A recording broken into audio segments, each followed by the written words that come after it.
Mon fétiche utérus pour régénérer et booster mon métabolisme émotionnel. Ressentir en fait ce qui est magnifique d'être une femme. Pour moi, ce qui est magnifique d'être une femme, c'est d'avoir une connexion intime avec la nature. Pourquoi je dis ça? Parce que en fait c'est mon cycle. Mon cycle menstruel me rappelle la nature, quelque chose qui est organique, qui est en moi et sa saisonnalité. Voilà, et cette saisonnalité que je ressens à l'intérieur de moi me permet de davantage connecter à la nature et m'inspirer de mon cycle, euh, mon rapport à la nature, mais aussi de m'inspirer de la nature en rapport avec mon cycle. Donc il y a comme un mouvement de 8 qui fait va-et-vient entre moi, une femme, et la nature. Je ne sais pas qu'est-ce que vous en pensez à ce propos. Je vais démarrer la lecture. Chapitre 6. Mon yoga pour écouter ma puissance féminine. C'est la troisième phase, la phase post-menstruelle ou lutéale.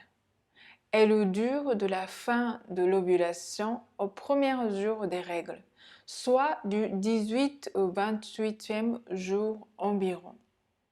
Physiquement, sous l'effet hormonal, la température de votre corps monte, le métabolisme de votre corps, organisme s'accroît et vous pouvez avoir aussi plus d'appétit.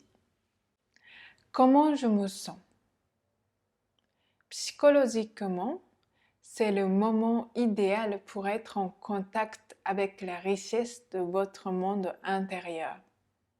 Après la période solaire de l'ovulation et son énergie généreuse tournée vers le monde. À présent, votre énergie revient vers l'intérieur de vous-même.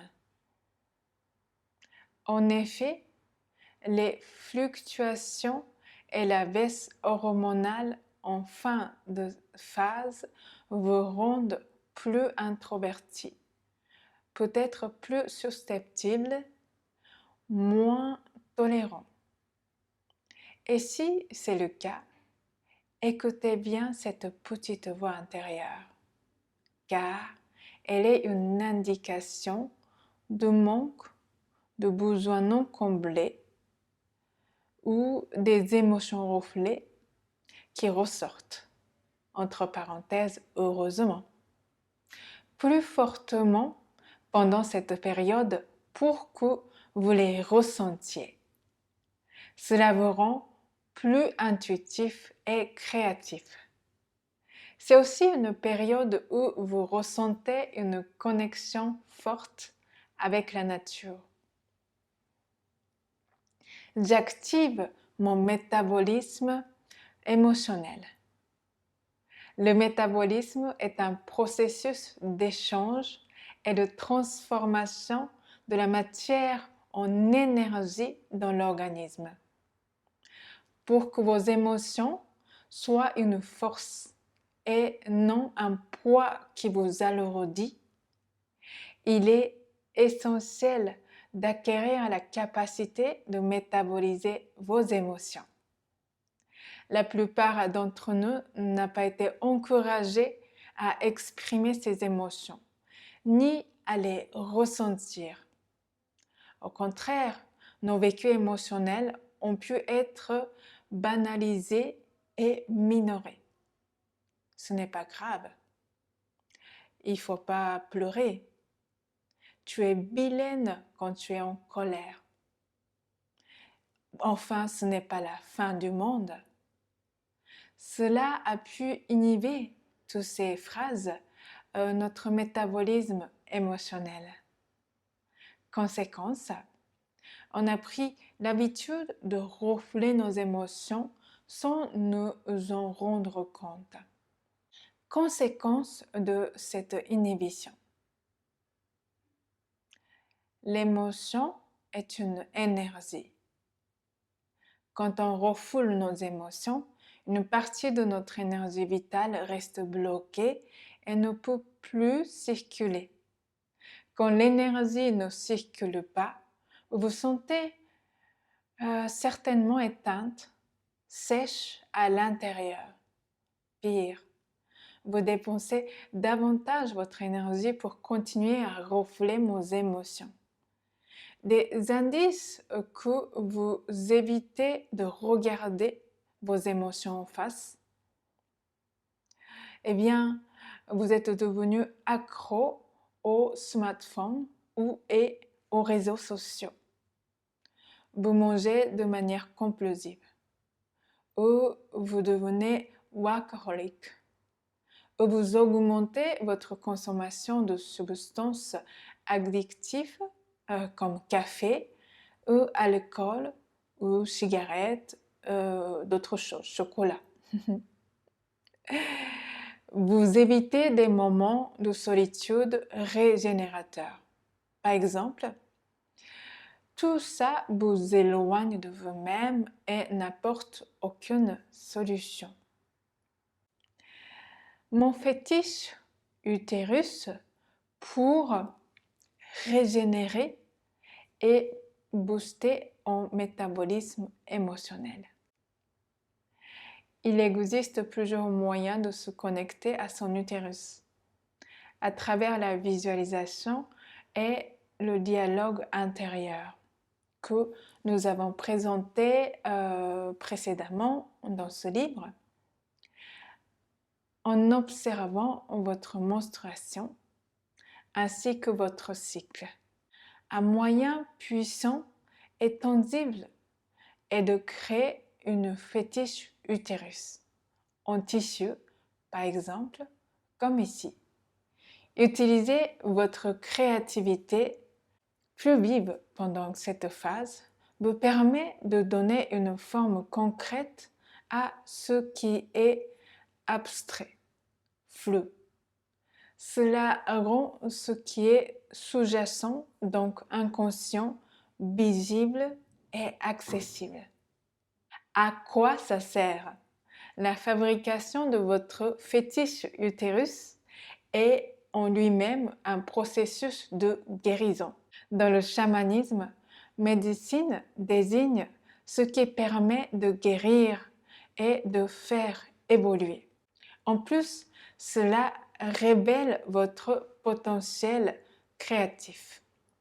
Ensuite, avoir un objet matériel figure votre utérus vous servira de support pour faciliter la connexion à votre utérus. Enfin, d'entendre ses besoins, ses regrets, sa nostalgie. Entre parenthèses, si, c'est possible.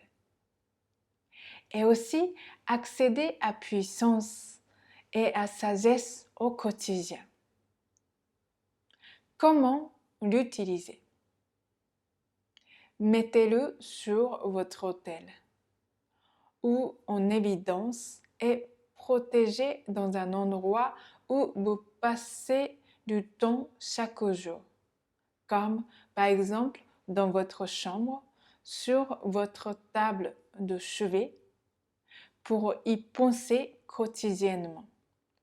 Lorsque vos yeux se posent dessus, utilisez-le pendant les séances de yoga, les méditations ou à des moments particuliers, quand vous en ressentez le besoin. Alors, utiliser, ça veut dire, par exemple, prenez-le dans vos bras et puis ressentez, collez contre votre corps, essayez de percevoir ce qui se vit, ou bien regardez, ça vous permet de faciliter d'entrer en contact avec votre utérus. Observez la manière dont vous traitez votre utérus fétiche. Si vous passez régulièrement le temps avec lui, si vous prenez dans vos bras, si vous avez envie de dormir avec lui. Vous ressentez peut-être les émotions en les regardant et en le touchant. Je me mets dans le mode. Pour accéder à la puissance et la subtilité de votre créativité, il est important de vivre ce moment de création en pleine conscience. Pendant toute la durée de fabrication, portez pleinement votre attention sur votre respiration et les gestes, sensations corporelles, le toucher des matières, des outils, mais aussi les sensations dans tout le corps. Soyez également à l'écoute de toutes ces émotions et pensées qui émergent. La pleine conscience vous permettra d'accéder à un potentiel créatif riche. L'ensemble du processus permet d'initier des mouvements intérieurs, physiques, émotionnels et psychiques. Revitalisant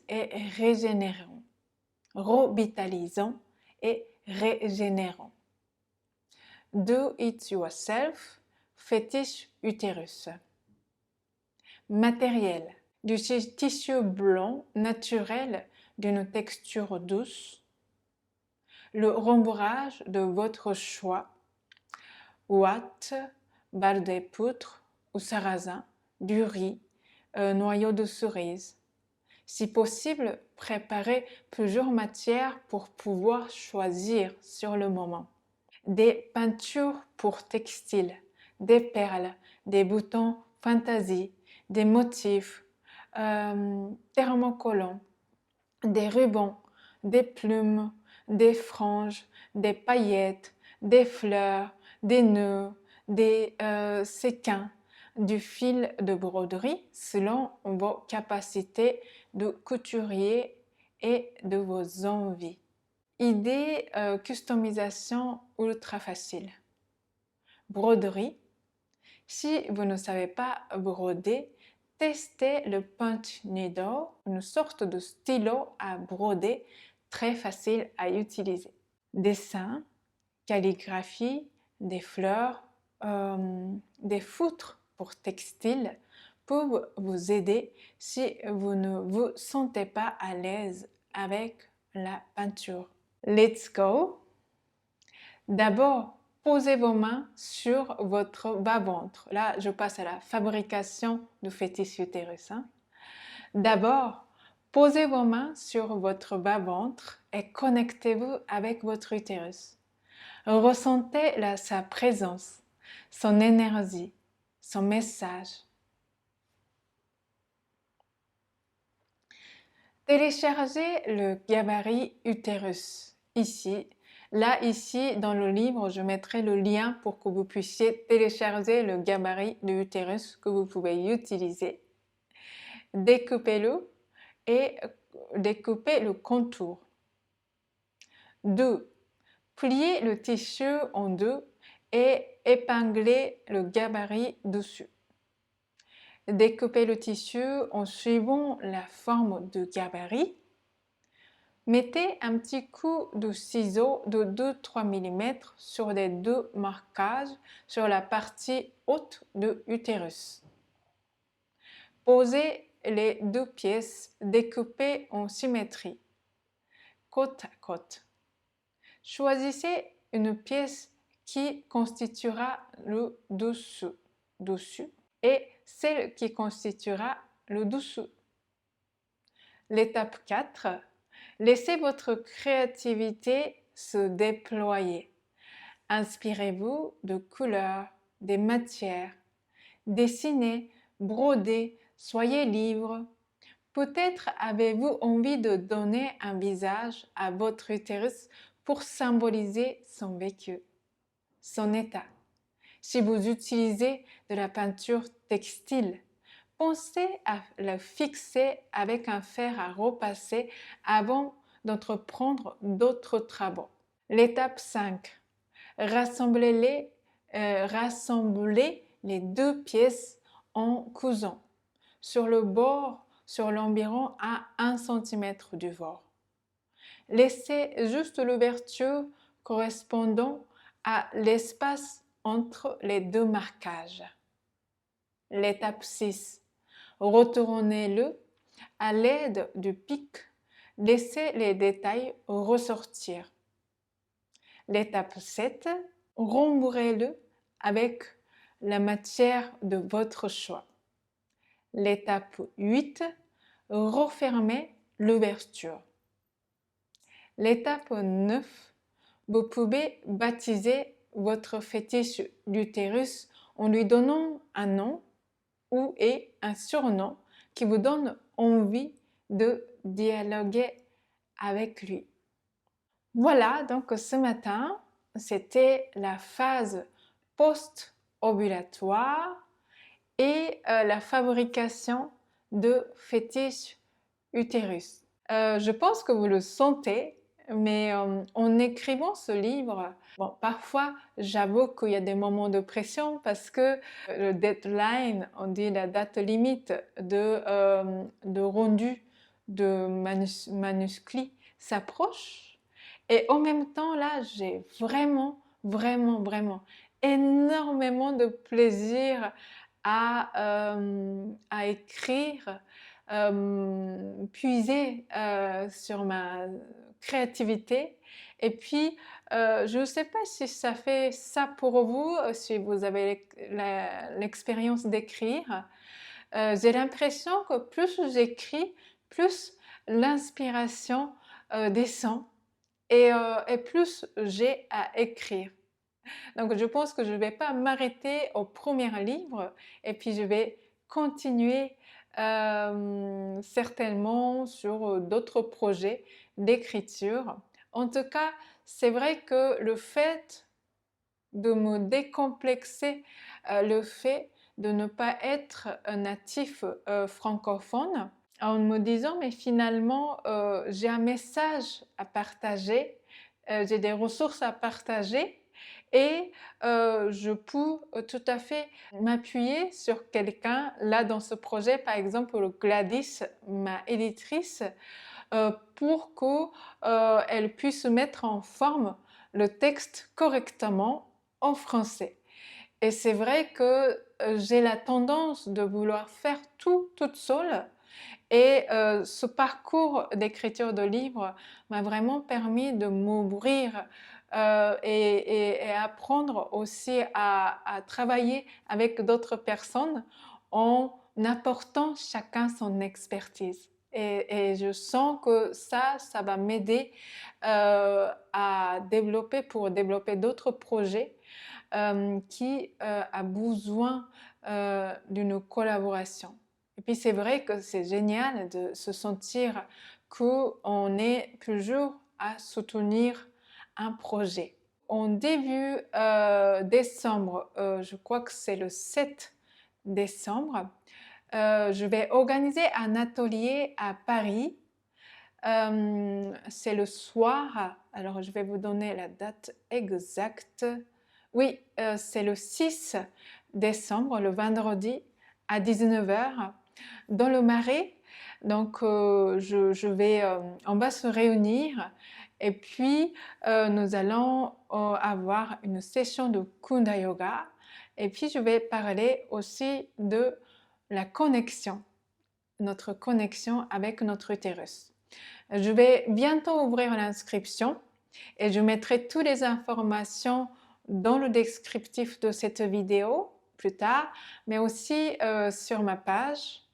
Et puis si vous souhaitez connaître les activités, eh bien je mettrai également le lien pour vous inscrire à mes newsletters.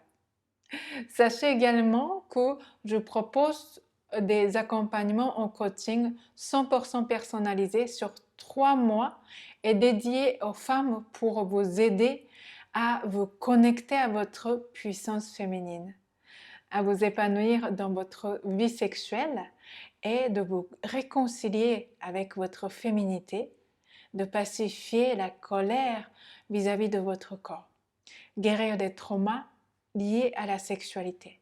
redécouvrir la sexualité dans son potentiel originel et sacré. Et puis j'ajouterai ceci, pour vous déconditionner des croyances limitantes du fait d'être une femme. Parce que on a aussi plein des idées reçues, les croyances qui ont été, comment dire, qui ont été absorbées pendant notre enfance et même en grandissant, cette croyance limitante, parce que je suis une femme. Donc dans le coaching, je vais vous proposer et vous aider à déconditionner ces croyances également.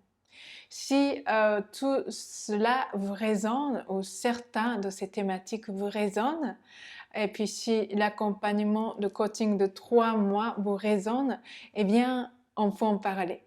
Réservez votre entretien en répondant tout simplement à un questionnaire qui me permettra par la suite de préparer notre rendez-vous. Donc le lien se trouve dans le descriptif. Et puis je vous souhaite une excellente journée et à mardi prochain à 8 h.